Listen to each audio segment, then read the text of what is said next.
Paul states his defense. Within 5 days, the chief priest Ananias arrived with a contingent of leaders, along with Tertullus, a trial lawyer. They presented the governor with their case against Paul. When Paul was called before the court, Tertullus spoke for the prosecution. "Most Honorable Felix, we are most grateful in all times and places for your wise and gentle rule. We are much aware that it is because of you and you alone that we enjoy all this peace and gain daily profit from your reforms. I'm not going to tire you out with a long speech. I beg your kind indulgence in listening to me. I'll be quite brief. We've found this man time and again disturbing the peace, stirring up riots against Jews all over the world, the ringleader of a seditious sect called Nazarenes. He's a real bad apple, I must say. We caught him trying to defile our holy temple and arrested him. You'll be able to verify all these accusations when you examine him yourself." The Jews joined in, "Hear, hear. That's right." The governor motioned to Paul that it was now his turn. Paul said, "I count myself fortunate to be defending myself before you, Governor, knowing how fair-minded you've been in judging us all these years. I've been back in the country only 12 days, you can check out these dates easily enough. I came with the express purpose of worshipping in Jerusalem on Pentecost, and I've been minding my own business the whole time. Nobody can say they saw me arguing in the temple or working up a crowd in the streets.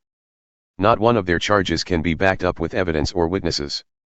But I do freely admit this, in regard to the way, which they malign as a dead-end street, I serve and worship the very same God served and worshipped by all our ancestors and embrace everything written in all our scriptures.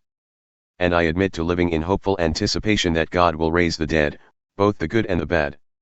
If that's my crime, my accusers are just as guilty as I am. Believe me, I do my level best to keep a clear conscience before God and my neighbors in everything I do. I've been out of the country for a number of years and now I'm back. While I was away, I took up a collection for the poor and brought that with me, along with offerings for the temple. It was while making those offerings that they found me quietly at my prayers in the temple.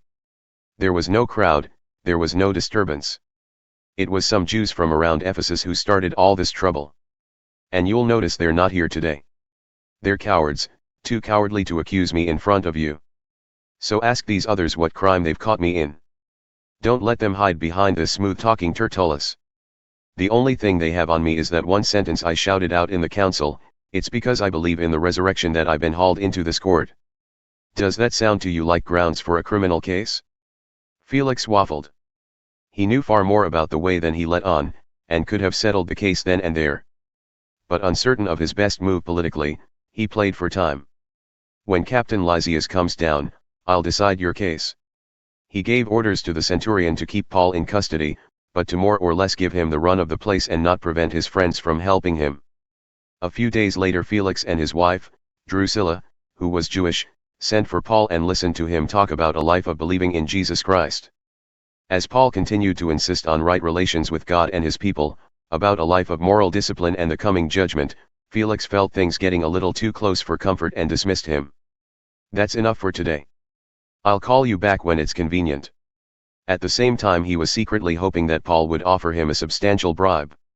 These conversations were repeated frequently. After 2 years of this, Felix was replaced by Porcius Festus. Still playing up to the Jews and ignoring justice, Felix left Paul in prison.